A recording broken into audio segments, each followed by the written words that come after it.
Okay, let's be real for a second. You ever feel like you're putting in a massive amount of effort, constantly busy, ticking things off, a never-ending to-do list, but when you actually look at what you've accomplished, it feels, well, underwhelming. Like Yeah. you're running on a treadmill set, just a little too slow. That sense of being perpetually in motion without significant forward momentum is, yeah, something a lot of people experience. It's very common. Exactly. And that's precisely why we're diving deep into a concept today that offers a completely different lens on how we get things done. Oh, It's the 80-20 principle. You might also know it as the Pareto Principle or simply the 80-20 rule. Right, the 80-20 rule. In essence, this principle reveals that roughly 80% of the results you see tend to stem from just 20% of the causes. Or the efforts you put in, the inputs you make. The inputs. It's not just some, quirky theory either. This pattern is surprisingly pervasive. Think about it from economics to how effectively we use our time. Yeah. The quality of our relationships, even our personal successes. This idea actually originated way back in the late 19th century. Yeah, with the Italian economist Vilfredo Pareto, wasn't it? He noticed that 80% of the land in Italy was owned by only 20% of the population. That's the one. What's particularly striking is how that initial observation has held up across an incredibly diverse range of fields ever since. It's a surprisingly consistent imbalance. It really is. So our mission today is to really get under the skin of this 80-20 principle. We want to explore how it operates, what makes it such a game changer, Right. and most importantly, how you can take these insights and apply them directly to your own life To achieve more significant outcomes. with less overall effort and a much sharper, more strategic focus. Yeah. It's about elevating how we work, not just the amount of work we do. Working smarter, not just Yeah. harder. The classic line, but true here. Totally. Oh. Okay, so let's dig a little deeper into this core idea. 80% of results come from 20% of causes, effort, or inputs. What does that really look like in practice? Well, when we examine our daily routines, this pattern tends to surface quite consistently. For instance, it's likely that just 20% of the tasks you tackle on any given day are responsible for a full 80% of what you actually accomplish. Think about which tasks, when completed, give you the greatest sense of progress or impact. That rings true. Yeah. And if you consider your network of people, maybe 20% of your relationships provide the lion's share of the support, joy, and understanding you experience. Exactly. It's about the depth of connection, not just the sheer number of contacts. Right. Or consider the decisions you've made, both big and small. It's often the case that a relatively small number of key choices, perhaps 20%, end up shaping 80% of the major outcomes in your life. Oh, it's real turning points. Yeah, think about pivotal moments or strategic choices that significantly altered your trajectory. Now, it's important to note, isn't it, that this isn't always a rigid 80-20 split in every single situation. Oh, absolutely not. The exact percentages can fluctuate. Sometimes it's 70-30, maybe 90-10. But the truly remarkable aspect is the consistent appearance of this kind of significant imbalance across so many different domains. That's the key. It makes you question where your efforts are truly concentrated. What makes the 80-20 principle so insightful is the fundamental shift in perspective it encourages. We're often taught that success is a direct result of continuous hard work, Just grind it out. of simply putting in more hours and more effort. Yeah. But this principle shines a light on the disproportionate power of highly focused effort directed at the right things. Yeah, it challenges the idea that all effort is created equal, which feels, almost counterintuitive at first glance. It does. We tend to operate under the assumption that more activity automatically leads to better results. So why is it that this smaller portion, that crucial 10%, can have such a dramatically outsized impact? Well, the core reason lies in the principle highlighting the importance of quality and strategic focus over mere quantity of effort. It's about identifying and concentrating on the vital few things Vital few. I like that. that are truly driving the majority of your desired outcomes, as opposed to being spread thin across a multitude of tasks that might feel urgent, but don't actually move the needle in a significant way. Like aiming your energy with a laser versus a floodlight. That's a great analogy. Exactly. And our source material offers some really clear illustrations of this in action. Take the example of establishing a consistent 10-minute daily planning routine. Right. Seems small. Yeah, it's a relatively small time investment, but it can lead to a massive improvement in your overall productivity just by giving you clarity and direction for the day. Precisely. Or consider cultivating even just one truly valuable connection in your professional life. That single relationship could unlock significant opportunities. Open doors you didn't even know existed. Exactly. Similarly, a seemingly simple but powerful idea that comes to you during a moment of focused thought could end up redefining your entire career path. And this isn't limited to just our personal lives, is it? Businesses experience this dynamic as well. Oh, constantly. A small fraction of their product offerings often generates the vast majority of their total profits. It highlights where their core value proposition truly lies. Yeah. And if you look at the body of work of successful artists or creators, you'll often find that only a relatively small number of their pieces achieve widespread recognition. And have the most significant cultural or financial impact. Right. The 80-20 principle helps us differentiate, as the source puts it, between the influential few, the real drivers of success, and the majority that fills the void. The busy work. Essentially, yes. The activities that consume resources but yield comparatively little return. So, okay, if this really powerful 20% is out there waiting to be leveraged, how do we actually go about focusing on it? It's not as though we can just completely disregard the other 80% of our responsibilities or tasks. What's the strategy here? You've hit on a crucial point. Focusing on the top 20% isn't about neglecting everything else entirely. That's a common misconception. Right. It's a strategic reallocation of your attention and energy towards the activities that have the greatest leverage. The source material emphasizes a particularly effective strategy. Okay. Prioritize tackling those most impactful 20% tasks right at the beginning of your day. When your energy is highest. Exactly. When your mental energy and focus are typically at their peak. This allows you to address the needle movers before getting bogged down in less significant items. That makes intuitive sense. Get the big rocks out of the way first. And it requires a healthy dose of self-awareness. Yeah. You need to be honest with yourself about which tasks truly fall into that crucial 20%. And resist the temptation to just do the easy stuff first. Exactly. Actively resist the temptation to gravitate towards easier, less impactful activities simply to feel busy. The source encourages a shift towards working less, but with more intelligence, clear intention, and defined purpose. Being deliberate. Very deliberate about where you direct your efforts. It also sounds like we need to build in regular check-ins with ourselves to assess, where we're spending our time and what's actually yielding results. Precisely. Periodic review is absolutely essential. Taking the time to identify the activities, the relationships, the decisions that have historically led to your biggest successes, that provides invaluable data. Right.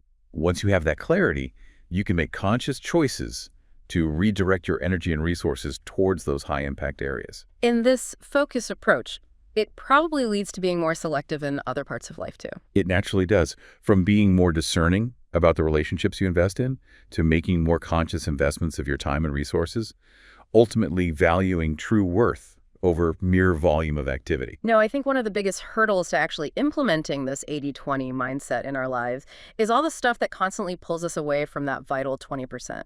We're talking about the relentless tide of distractions, aren't we? Absolutely. Distractions are a major, major impediment to applying the 80-20 principle effectively. The modern environment, with its constant stream of notifications from our phones, a flood of emails demanding attention, the lure of social media, it's almost deliberately designed to fragment our focus. It feels that way sometimes. The source material strongly emphasizes the need to actively manage your response to these external stimuli.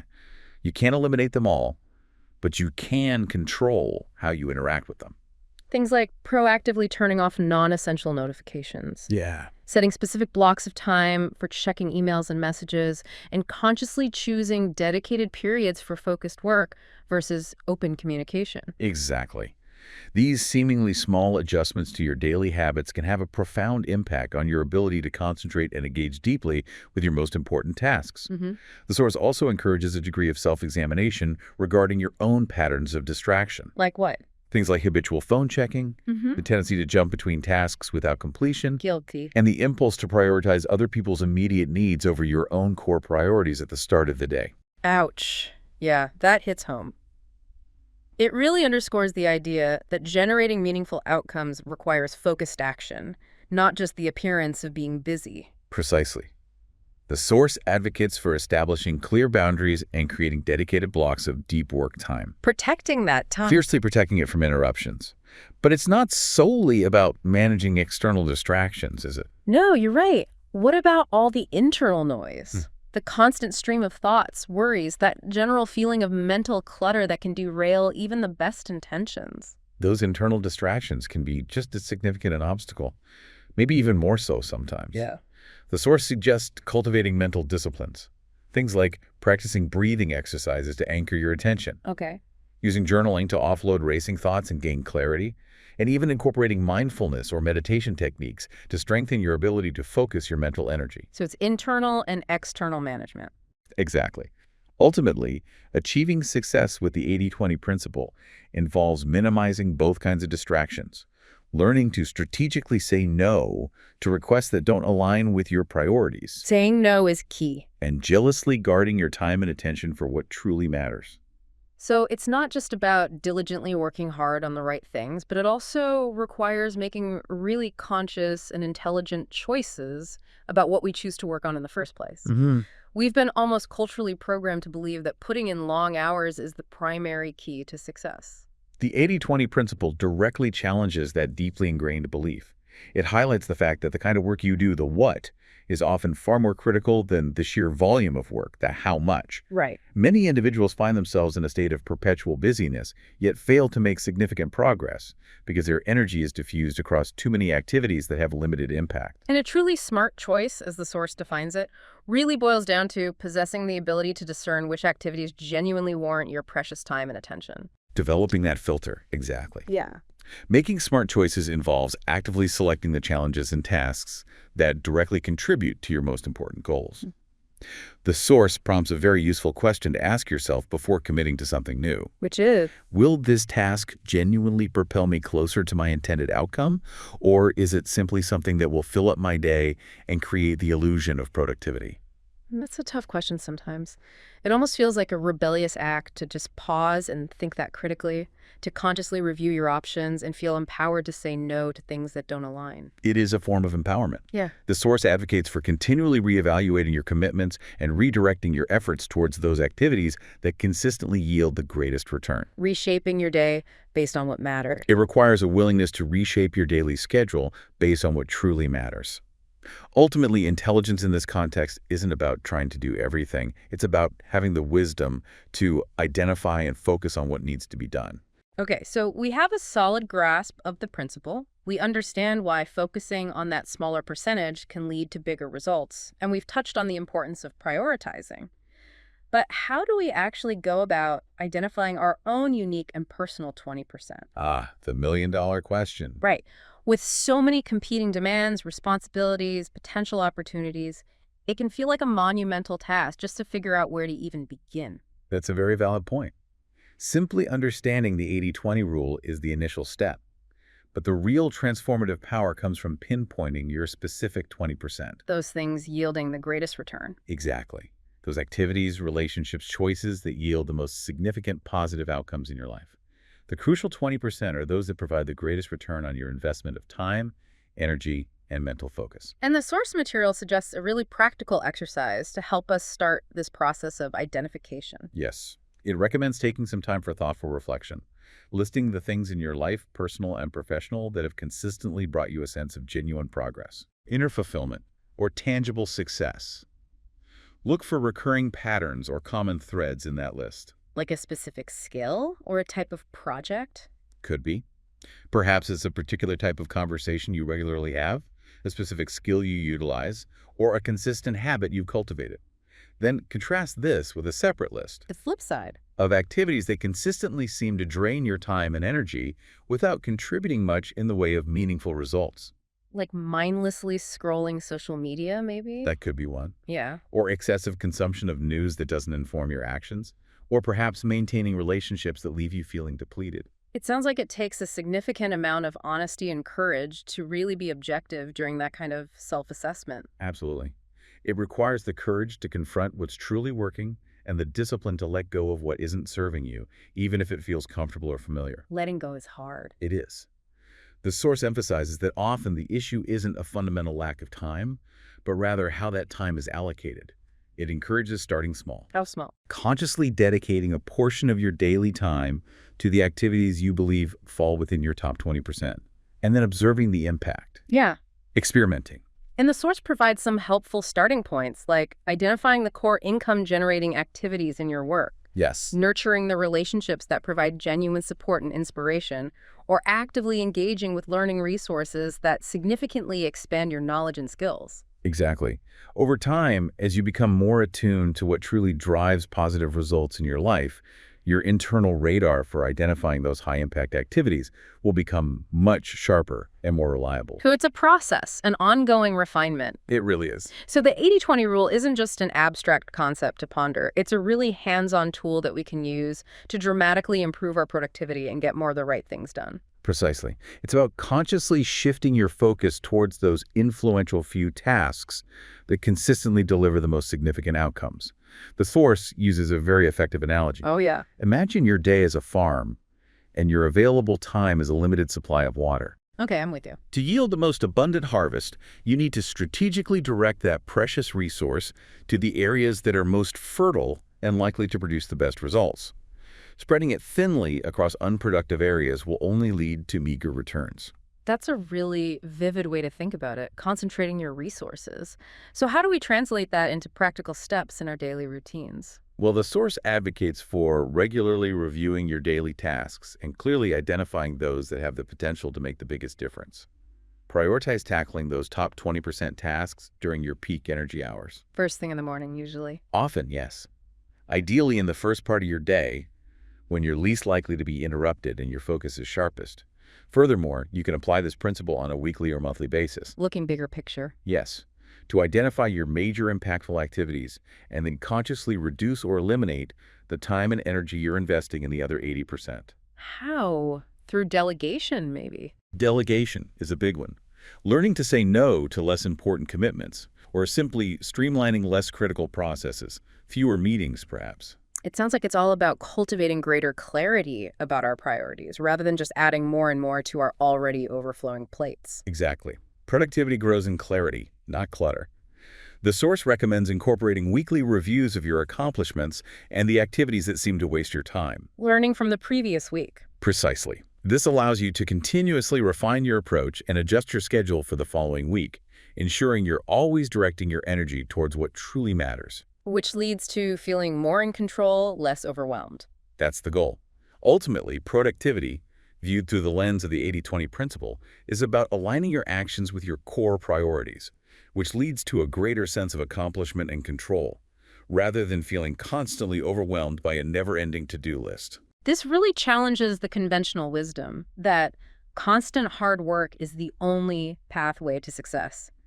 It's almost as if we've inadvertently created a culture that glorifies sheer busyness, regardless of its actual impact. That's a crucial observation. The source explicitly questions this societal glorification of relentless hard work as the sole determinant of success. It astutely points out that simply putting in long hours doesn't automatically translate to meaningful progress if that effort isn't strategically directed. Right. You can be busy doing the wrong things. Exactly. In fact, it reiterates that the most significant achievements often arise from a smaller amount of effort that is applied with precision and intention to the right areas. It even subtly suggests that sometimes engaging in excessive work can be a form of procrastination or avoidance. That's an interesting point it makes. A way to feel productive without tackling the more challenging but ultimately more impactful tasks. Precisely. It can be a way to stay within your comfort zone, focusing on the easily achievable while sidestepping the more demanding but potentially high-reward activities. Whereas true success, According to the source, is far more closely correlated with having a crystal clear understanding of what genuinely needs to be done and maintaining unwavering focus and commitment to those key priorities. So it requires that honest self-assessment again. How much of my work actually yields results? Exactly. How many of your working hours actually translate into tangible and valuable outcomes? So instead of just tallying up the number of tasks we've completed, we should really be evaluating our success based on the actual value of the results we've achieved. It's a shift in metrics, absolutely. Yeah.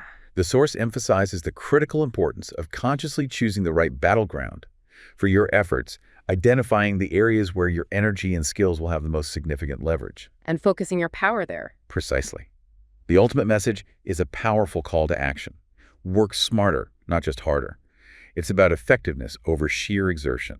Time. It's the one truly finite resource we all have, isn't it?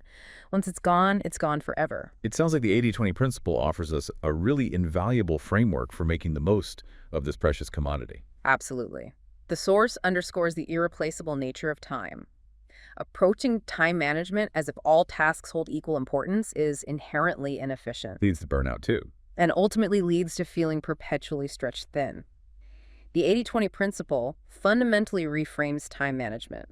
It shifts the focus from simply trying to fit more into your day to strategically prioritizing and focusing on doing the most important things. So it's about consciously structuring our daily schedule around that critical 20% of activities that we know will generate 80% of our desired results. Exactly. The source encourages a regular analysis of your daily and weekly rhythms.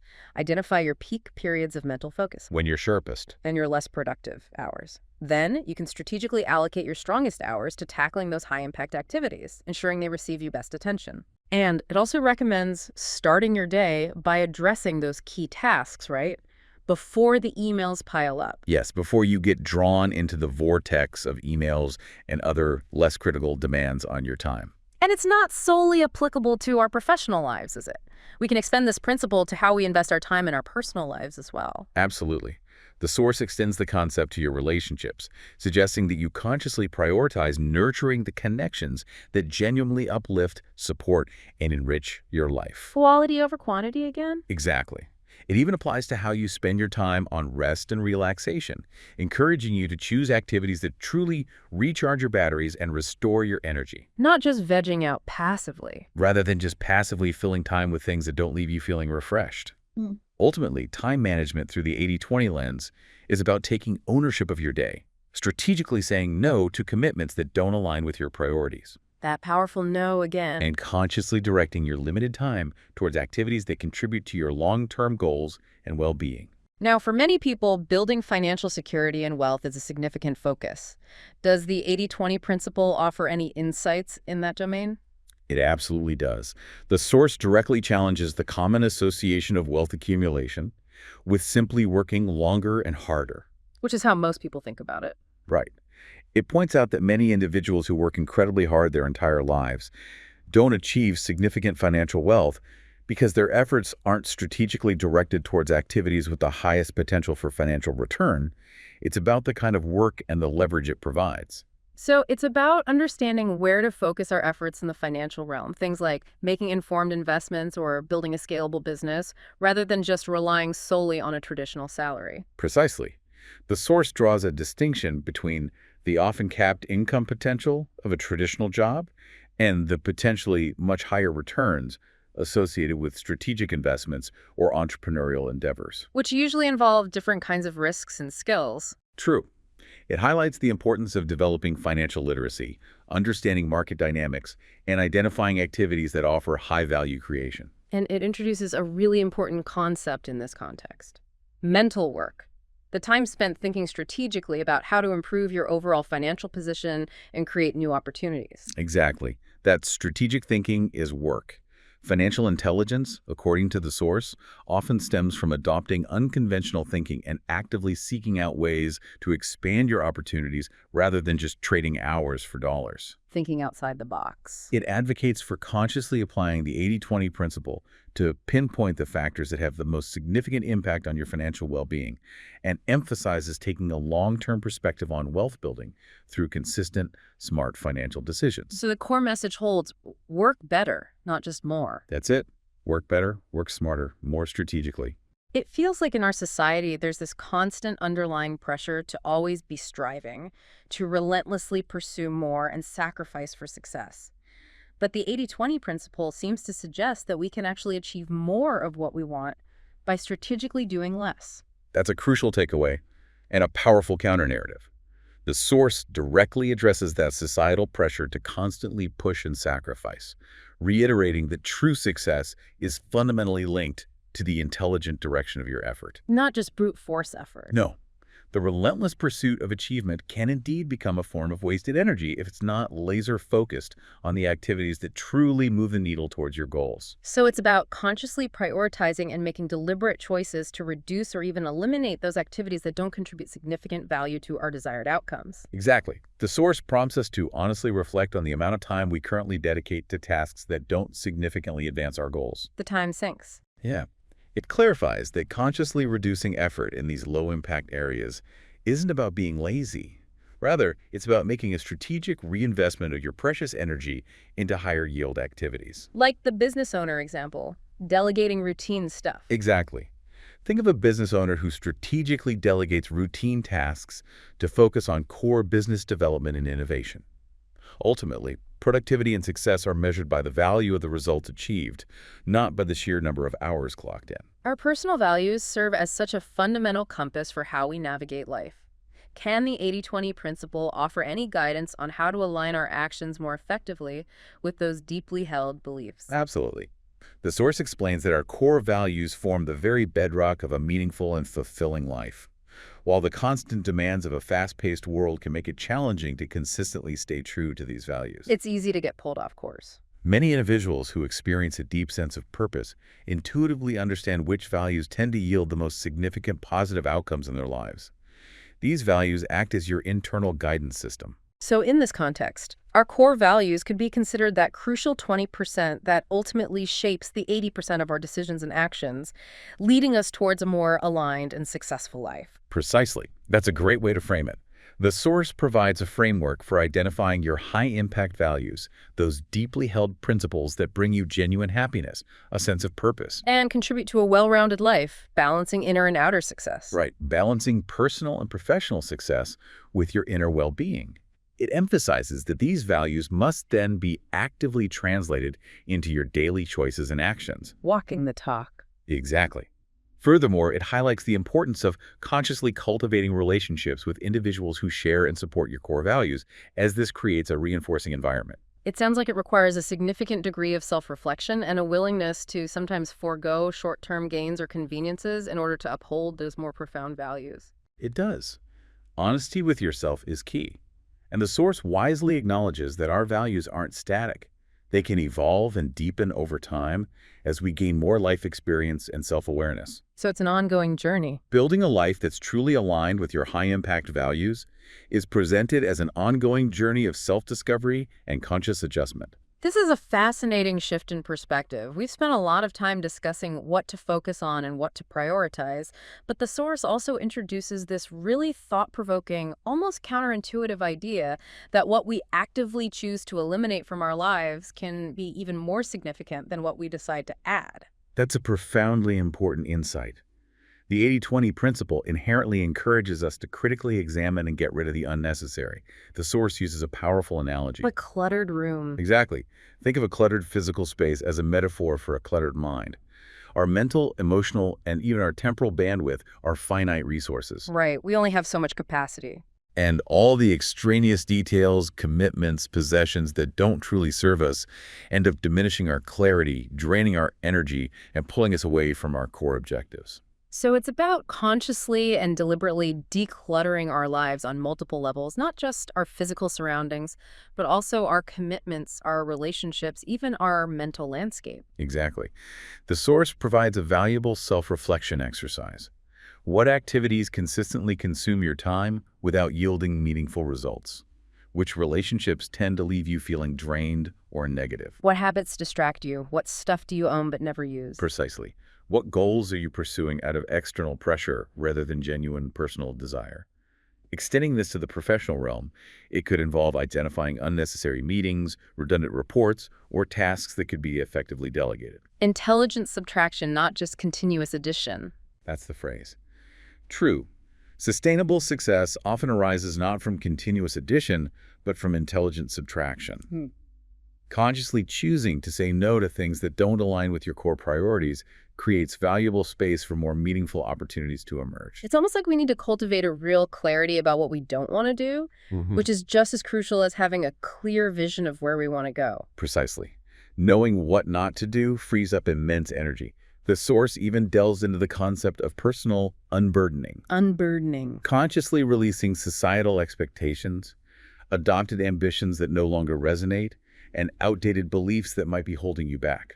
Ultimately, true mastery often lies in simplicity. Which is achieved by eliminating the non-essential. Exactly. It's easy to fall into the trap of thinking that major accomplishments require these huge, sweeping changes or monumental decisions. But the 80-20 principle seems to whisper that significant progress is often the result of consistently taking small, focused actions over time. That's a really crucial point. The source challenges the common misconception that major achievements are solely the product of sudden leaps or grand dramatic decisions. We love those dramatic stories, though. We do. But instead, it highlights that significant and lasting progress is frequently the accumulation of consistent, small actions taken with intention over a sustained period. It's the 80-20 principle in its most practical form. Like water carving stone. That's one analogy it uses. And a single small flame eventually igniting a vast fire. And the source gives us some really relatable examples, like how incorporating small, consistent, healthy habits into your daily routine can lead to profound long-term well-being. Definitely. Or how cultivating consistent small professional habits, like writing clear and concise emails or taking effective meeting notes, can significantly differentiate you over time. Little things add up. Exactly.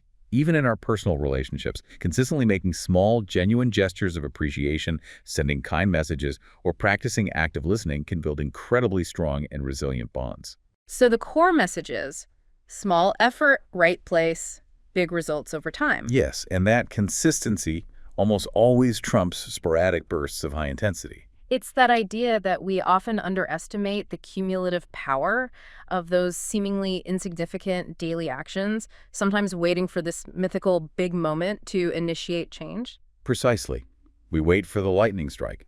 The source emphasizes that gradual accumulation is far more impactful and sustainable than relying on isolated bursts of intense effort. Building step by step. Meaningful achievement is built step by step, and those small, consistent habits form the solid foundation upon which larger successes are built.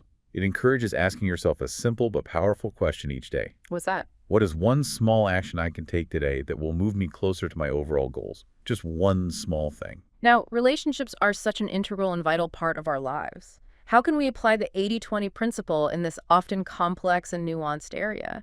It's not always straightforward to think about our personal connections in terms of efficiency or output. You've raised a very insightful point, and the source acknowledges that our relationships are often overlooked when considering the application of this principle. It's a sensitive area. Right. However, it astutely points out that a relatively small percentage of our relationships typically provide the vast majority of the happiness, emotional support, and personal growth we experience. The vital few again, but for people. Exactly. The common pitfall is trying to spread ourselves too thin, attempting to please everyone, and investing energy in connections that are ultimately unfulfilling or even draining. So it's about really engaging in some honest self-reflection about who truly adds value to our lives, those individuals who consistently offer trust, understanding, genuine support, and a sense of meaningful connection. Exactly. The source advocates for consciously focusing your time and emotional energy on these key relationships, nurturing them with deliberate effort and attention. Quality over quantity, again. It's a recurring theme. It's a matter of prioritizing quality over mere quantity of acquaintances. You don't necessarily need hundreds of casual contacts. A handful of truly genuine and supportive connections are far more enriching and valuable. And it also means making choices about draining relationships. It touches upon the importance of making thoughtful choices about how you engage with relationships that feel imbalanced or consistently leave you feeling depleted, and consciously prioritizing those connections that offer tranquility, inspiration, and genuine support. It sounds like successful and fulfilling relationships, much like other aspects of our lives, are fundamentally built on genuine connection and a reciprocal exchange of energy and support. Precisely. The source urges us to be mindful and strategic about where we invest our precious emotional energy. Wisely. Achieving significant goals can often feel like this arduous uphill battle, a constant state of pushing and striving. Does the 80-20 principle offer a way to navigate that process with less exhaustion and more effectiveness? Absolutely. The source directly challenges the conventional notion that achieving ambitious goals requires relentless, nonstop work and constant personal sacrifice. The hustle culture narrative. Exactly.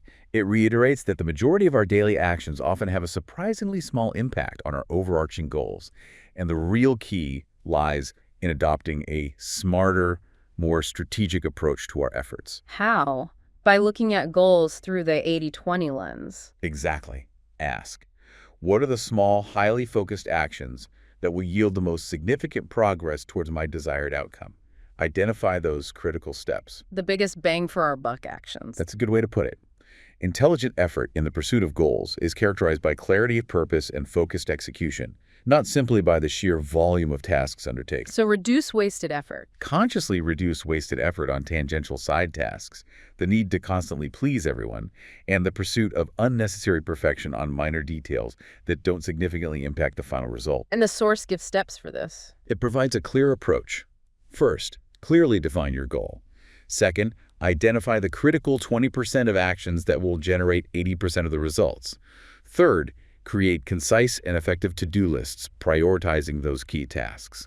And fourth, execute them with focus. Execute those high-impact tasks with focused efficiency.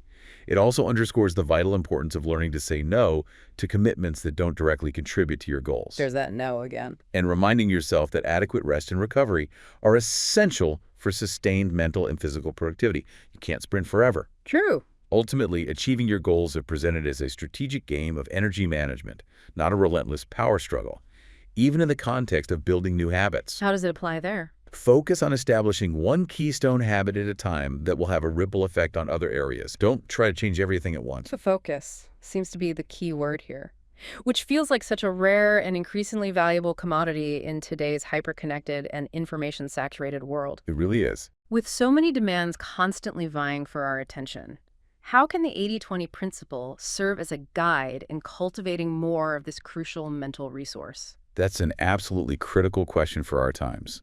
The source accurately points out that sustained focus is indeed a rare and highly prized ability in an environment designed to constantly fragment our attention. Leading to that feeling of being busy but unproductive. Exactly. Low productivity and a pervasive sense of being overwhelmed often stem from scattered attention, leading to mental fatigue without generating tangible results. The 80-20 principle offers a direct and powerful solution.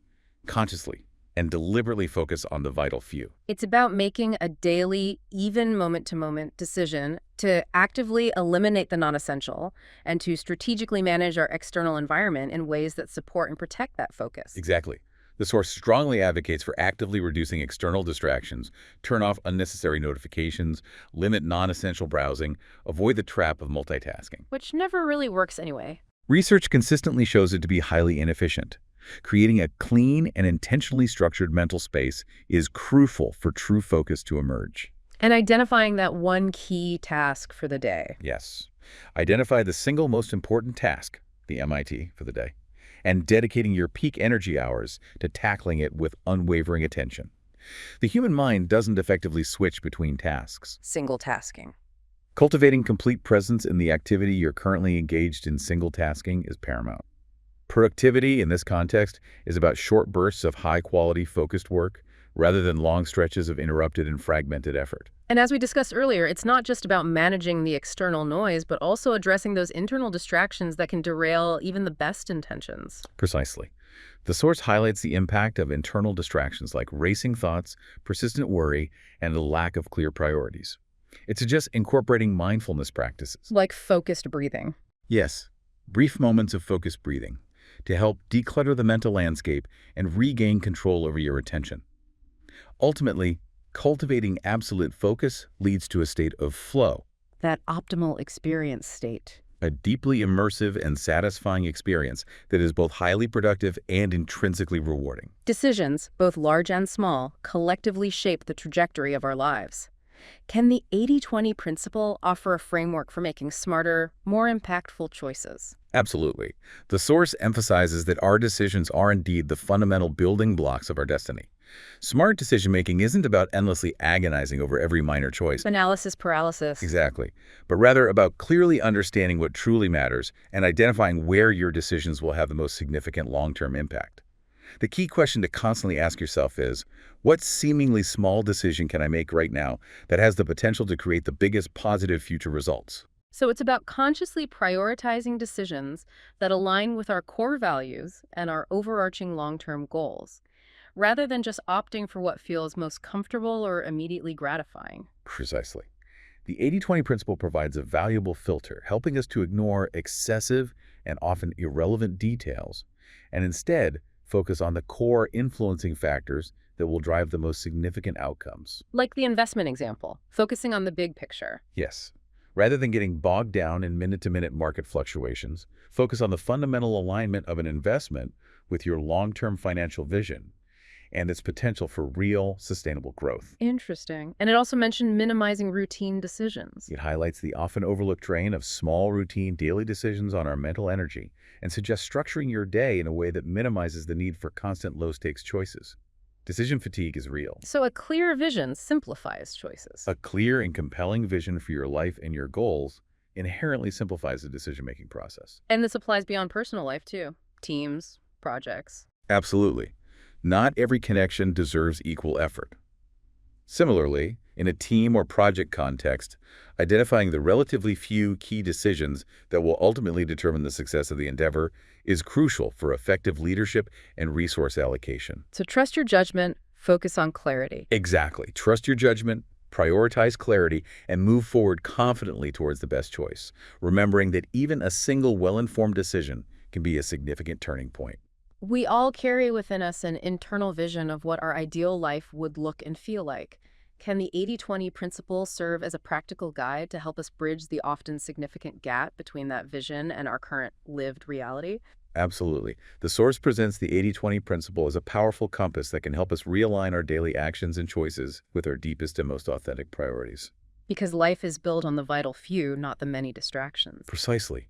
It emphasizes that a truly fulfilling life is built not on a multitude of superficial engagements, but on a vital few core values, relationships, and activities that truly resonate with who we are and what we want to create. So it's about being really intentional and deliberate about how we design our days and how we allocate our most precious resources, our time and our energy, towards what truly nourishes us and propels us towards our aspirations. Exactly. The source encourages a process of ongoing self-reflection. Are you currently living your life in a way that genuinely reflects your own deepest priorities, or are you being driven by external pressures and the expectations of others? That's a deep question. It is. The 80-20 principle empowers you to consciously say no to the non-essential, the things that drain your energy, without contributing to your well-being or your goals, and to wholeheartedly say yes to the people, activities, and experiences that truly matter. So designing your life isn't a one-off task. No.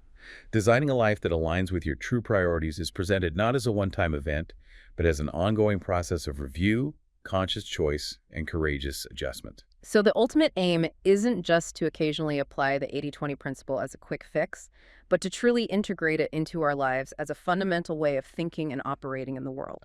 Exactly. That's the real goal. The source explains that the long-term goal is for the 80-20 principle to become an ingrained way of approaching your time, your energy, your relationships, your goals. For philosophy. Yes. A core philosophy rooted in simplification, clarity, and unwavering focus. It encourages a continuous reevaluation of your current approaches and a conscious commitment to dedicating your peak hours to those high-value activities that yield the greatest returns. And it's important to continually revisit those key relationships that provide the most significant support and to be mindful of minimizing our engagement with connections that tend to be draining or negative. Precisely. In the realm of decision-making, it becomes a habitual question. Does this align with my overarching goals? Is this activity within that crucial 20% that will truly make a difference? And saying no becomes a sign of awareness. Exactly. The source reminds us that learning to say no to non-essential commitments is not a sign of weakness or avoidance, but rather a powerful indicator of self-awareness and a commitment to your priorities. That weekly review seems crucial too. Establishing a regular weekly review habit to identify what truly had a significant impact and then adjusting your focus accordingly is also highly recommended. It keeps you on track. So making it a lifestyle isn't about rigidity. No, not at all. It's about living in greater alignment with your deepest priorities, allowing for sustained growth and progress without succumbing to wasted energy and unnecessary distractions. So as you sit with this understanding of the power of the 80/20 principle, I have to ask you, the listener, will you simply continue navigating your days as before? Or are you feeling inspired to begin consciously redesigning your life around this powerful framework? Hmm. Remember the core insights we've explored today.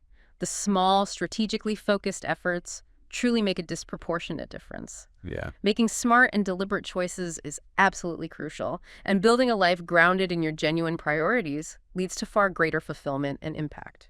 Choose today to consciously focus your precious energy where it truly counts, and consider making this powerful principle a permanent and guiding force in your approach to life.